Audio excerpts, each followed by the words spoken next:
Bayangin, 1 detik semuanya masih berdiri kokoh, tapi detik berikutnya ambruk, membawa korban jiwa. Sidoarjo, Jawa Timur. Bangunan sekolah pesantren runtuh saat para santri sedang beribadah.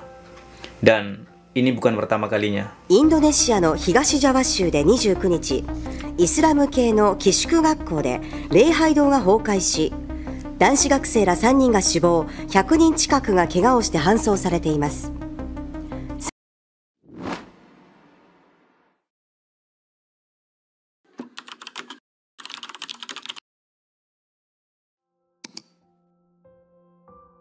Indonesia adalah negara yang berada di jalur cincin api Pasifik. Sama seperti Jepang.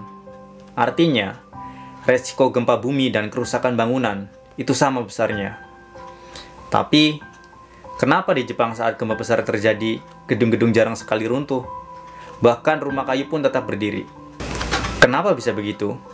Apa karena keberuntungan? Tentu tidak.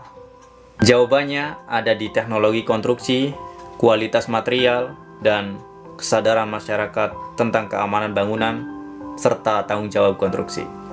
Di Jepang, setiap rumah, sekolah, bahkan gedung kecil, wajib melewati uji kekuatan struktur sebelum dibangun. Bahkan, kalau tukangnya menyalahi aturan sedikit saja, izinnya bisa dicabut. Sementara di Indonesia, kadang izin bangunan masih bisa dibantu tanpa pengawasan yang ketat. Hasilnya, banyak bangunan berdiri cepat, tapi tidak tahan lama. Setiap warga Jepang juga sadar, bangunan itu bukan sekedar tembok yang berdiri, tapi tempat berlindung nyawa. Makanya, mereka rela membayar lebih untuk kualitas bahan yang baik dan sistem anti gempa daripada murah tapi beresiko. Tragedi rubuhnya musola pesantren Al-Khozini di Sidoarjo, Jawa Timur, meninggalkan duka mendalam bagi keluarga, santri, dan masyarakat. Data hingga Minggu, tanggal 5 bulan 10 2025, korban runtuhnya musola pondok pesantren Al-Khozini mencapai 141 orang. Dari jumlah tersebut, 104 orang selamat dan 37 orang lainnya meninggal. Saya atas nama pribadi turut berduka cita sedalam-dalamnya atas tragedi robohnya pondok pesantren Al-Khozini di Sidoarjo, Jawa Timur.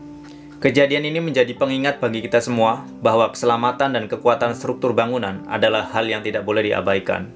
Semoga para korban mendapatkan tempat terbaik di sisinya, dan semoga kejadian ini menjadi pelajaran berharga agar setiap pembangunan lebih memperhatikan kualitas serta standar keamanan demi keselamatan bersama. Kesimpulannya adalah, tragedi di Sidoarjo bukan cuma soal runtuhnya bangunan, tapi runtuhnya kesadaran akan pentingnya keamanan struktur bangunan.